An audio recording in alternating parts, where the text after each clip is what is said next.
Yeah! God damn, I'm too old for this shit. Maddie. Hey, kid, do me a favor and take this little piece of seed and deliver it to Korok Forest, will ya? What's the matter? Never seen a Korok before? Hey, wait a second.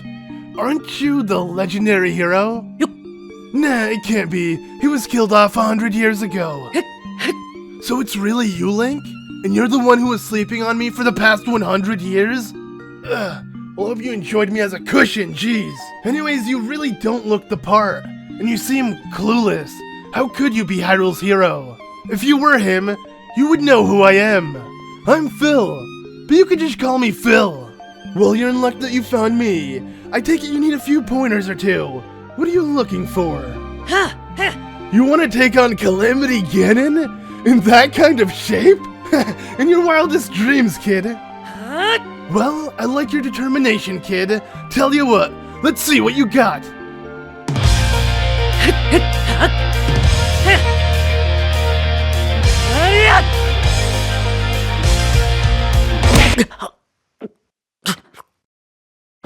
Ay. You got a lot of work before you consider yourself a real champion. But you're lucky you found me. While you may have once been Hyrule's chosen hero, it seems that the amnesia you suffered from has caused you to lose all your knowledge. So allow me to teach you how to become Hyrule's champion.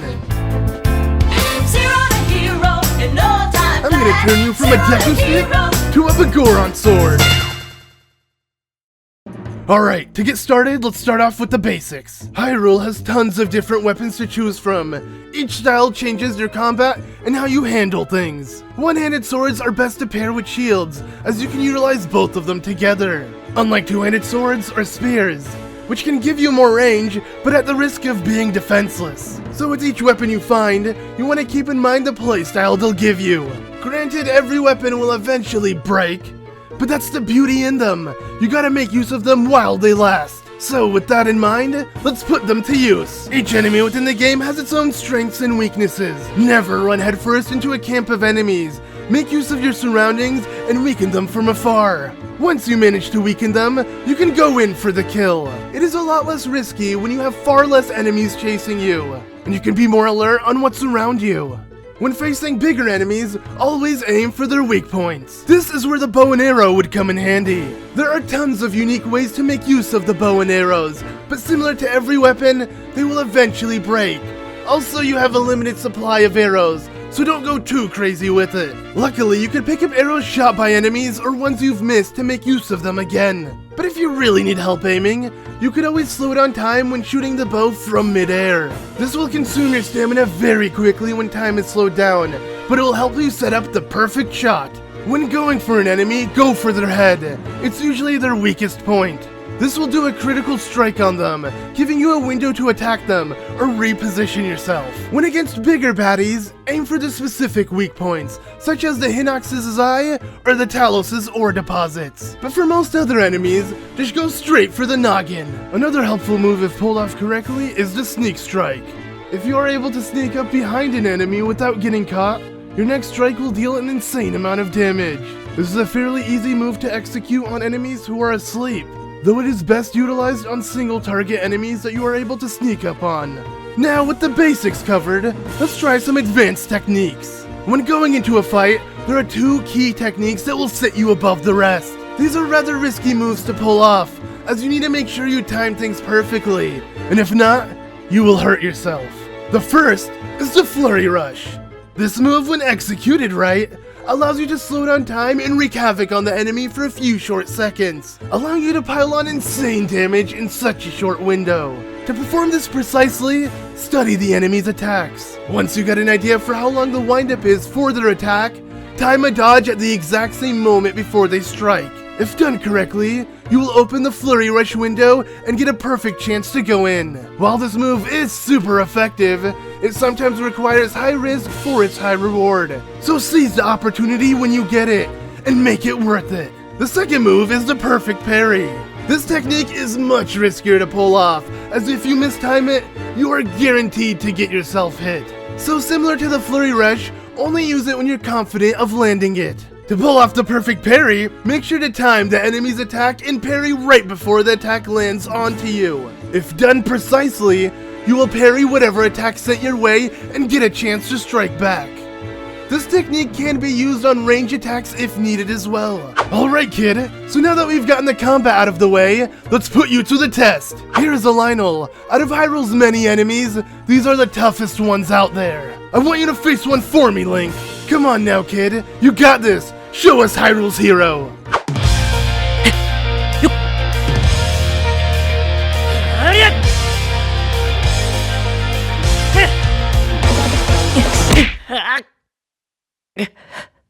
Are you serious? After everything you've been through, you got knocked out that easily? How can Hyrule depend on such an incompetent hero? Okay, well back to the drawing board. It seems like we got a lot more to cover. Next up, endurance. Hyrule is filled with tons of mountains and rough terrain. So to get to where you want to easily, you're gonna need to know how to climb anything, kid. There are many ways to go about it, but as long as you can conserve your stamina, you'll be just fine. Though doing that isn't as easy as it looks. You may be near the edge of a cliff, and just before reaching it, you lose what stamina you have left. And what kind of hero would that be? So to fix that, and by far the best technique in doing so, is when climbing, to make sure to find small slopes in which you can run in place on to replenish your stamina. This will make each and every mountain climbable with whatever stamina you have, pretty much allowing you to climb infinitely, as long as you utilize those moments to recover them. And similar to climbing, running consumes your stamina quickly. But when a hero is in a rush, there is no time to stop and rest. So to be able to run without slowing down at all, make sure when your stamina is depleted to quickly whistle and mash the B button to continue running. This will make up for your downtime while you quickly recover stamina again. That way you never have to slow down if running on foot. But speaking about running on foot, kid, with how huge Hyrule is, that isn't the most practical way of doing things. There are animals all over Hyrule, and many of them can help you with reaching your destination. So in order to make use of them, you must master the wild, learn the most efficient way to tame an animal, become one of the wild. The easiest way to do this is not to sneak up on an animal. While this could work, in packs one may notice you and blow your cover. The best way to tame them is by flying above them and landing on them. Sounds ridiculous, right kid? But once mastered, this is the easiest way to tame almost any animal from the wild. But in terrain where you can't use your horses, another great way to travel is with your shield. Yeah, you heard that right. Shield surfing is a new craze kids are doing nowadays, but you gotta give it to them. It is a great way to travel when on sand or snow, especially when heading down hills or slopes. Though another great use for them is in the rain. You get much better traction when surfing in the rain, regardless of what terrain. So if you're ever in a situation where the jog seems too long, try surfing to your destination. Though while surfing on rough terrain can ruin your shield quickly, surfing on sand won't affect the shield at all. So surf as much as you can on the sand without a worry. Alright kid, now let's move on to some more technical stuff. Sheikah runes! Not every hero is equipped with an arsenal like yours. With the Sheikah slate alone, there are tons of uses you can utilize in combat. Great example are the remote bombs. These suckers are a great way to ruin the parade of any nasty enemy walking Hyrule. They're best used from a distance, a great way to use your surroundings for a better outcome. The other runes aren't that helpful in combat, but if upgraded, the remote bombs can cause much more damage and have a shorter cooldown. But another rune that can be upgraded and helpful in combat is the stasis rune. This rune can only really be used on objects until upgraded. They can be upgraded at the Haytano Tech Lab, thanks to Purah. And when upgraded, you can use them on any enemy, giving you the chance to freeze them in place and give them as many attacks as you can get in. This is a really great way to secure a headshot on an enemy or position yourself for a set of attacks. Now, after all this training, I'm sure you worked up an appetite. Eating right is also a crucial step to being a true hero. You want to make sure you eat the right foods for the right situations. So when cooking, find foods with specific special effects, and cook them with other foods with similar special effects. If you mix two types of different effects in one dish, you won't get the benefits of either. So don't just throw a bunch of things together to make a meal. Choose the right foods for each dish, and always have tons prepared for whatever occasion.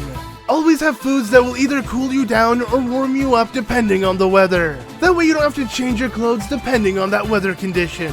Or have types of foods that will give you more strength or speed you up for a short while. All of these foods can be very beneficial for your situation. And all of these benefits can be provided while healing you.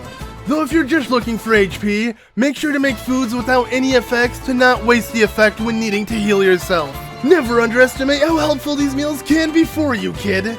Always make sure to be prepared when setting out into the wild. And when in harsh weather, whether it's too cold or too hot, having elemental weapons equipped will help change your body temperature. So consider equipping an ice weapon when you're in the heat, or a flame weapon when you're in the cold. It will help you bear certain weather conditions without having to swap to the proper attire.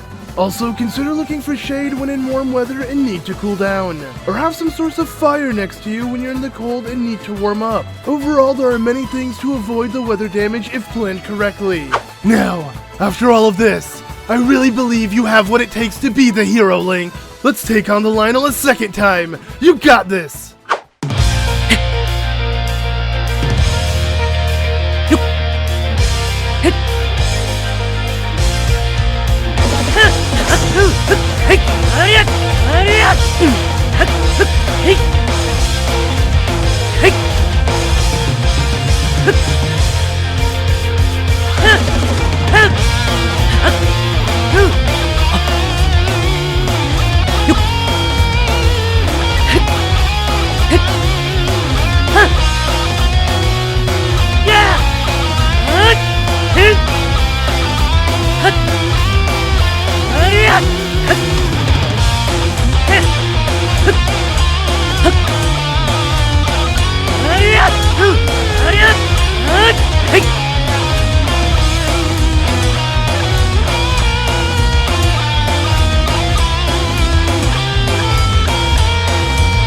Attaboy, I knew you had it in you. Look at you, I'm so proud.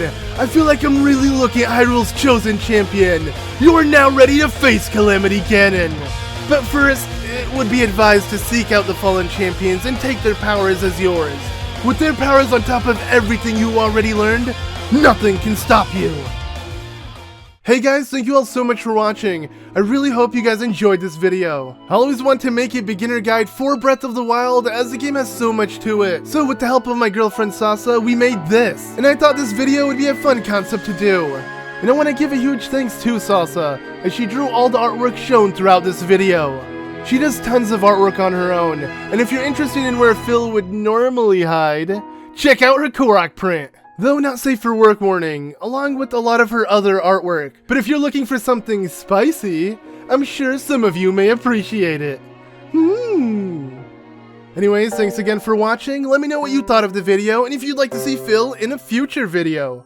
Please leave a like if you did enjoy, and as always, I've been ZeldaMaster, and I'll see you all in the next one.